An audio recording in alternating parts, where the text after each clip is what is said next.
దగ్గర 1631 రోజులు అమరావతి రైతాంగం ఆడబిడ్డలు ఉద్యమం చేశారు. ఆ 4 నెంబర్లు కలుపుకుంటే 1, 6, 3, 1 కలుపుకుంటే 11 వస్తుంది. అంటే ఇది కూడా భగవంతుడి స్క్రిప్ట్ అయినా కూడా నేను మాట్లాడడం లేదు, నేను కామెంట్ చేయడం లేదు. ఈరోజు ఉంటే వాళ్ళకు కూడా అర్థమయ్యేది. వాళ్ళు ఉండకుండా పోవడం అనేది వాళ్ళ పిరికితనం తప్ప ఇంకోటి కాదని చెప్పి కూడా నేను మీకు తెలియజేస్తున్నా. అయితే నేను ఇక్కడుండే సభ్యులను కూడా మిమ్మల్ని కోరుతున్నా, మనం ప్రజా సమస్యలపైన దృష్టి పెట్టాలి తప్ప వీళ్ళ మీద కాదని చెప్పి కూడా నేను మీకు తెలియజేసుకుంటున్నాను. ఆ రోజు పవన్ కళ్యాణ్ గారిని అసెంబ్లీ గేటు కూడా తాకనీయం అని పెద్ద డైలాగులు చెప్పారు. 21 సీట్లలో పోటీ చేసి 21 సీట్ని గెలిపించిన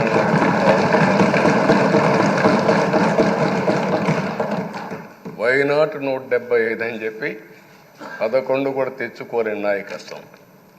అంటే ఏ విధంగా మాట్లాడారు అనేదానికి ఇది ఒక ఉదాహరణ.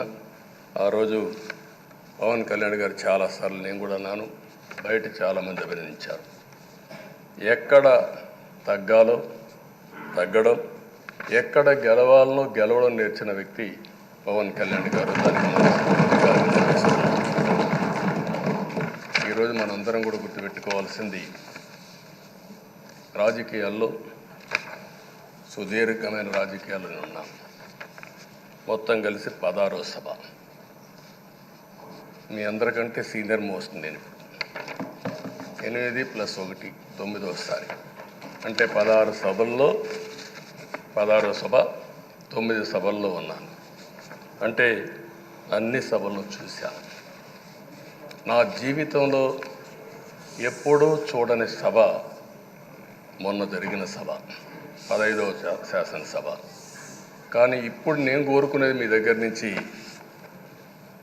అది ఒక చెడు సభ కింద, ఒక కౌరవ సభ కింద మనం భావించాం. కానీ అత్యున్నతమైన సభగా 16వ శాసనసభని నిర్వహించే బాధ్యత